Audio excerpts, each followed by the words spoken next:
2.1 буюу ашигласан усны мэдээлэл. Хавсалт хэсгээс 2.1 гэсэн хавсалтыг сонгож өгөөд эхлээд амар сум нийслэл дүүргээ сонгож өгнө. Усны төгөлд гаргасан байгууллага сонгож өгнө. Усны төгөлд гаргасан орногоо оруулж өгнө.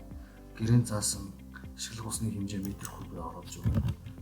Ашигласан усны хэмжээгээ оруулж өгнө. Гадаргын гэдгээр нь гэрээнд зааснаас илүү төтө ашигласан усны хэмжээгээ оруулж өгнө. Яахгүй мэдээллийг тэгээр оруулж өгөх ёстой. Ашигласан усны төлбөрөө оруулж өгнө. Ус бохирдуулсны төлбөрөө оруулж өгнө. Саарл ус ашигласан бол тийм үгээр сонгож оруулж өгнө. Ашигласан саарл усны хэмжээгээ оруулж өгөөд усны төлбөрөөс чөлөөлөгдсөн эсгээ тийм үгээр сонгож оруулж өгнө.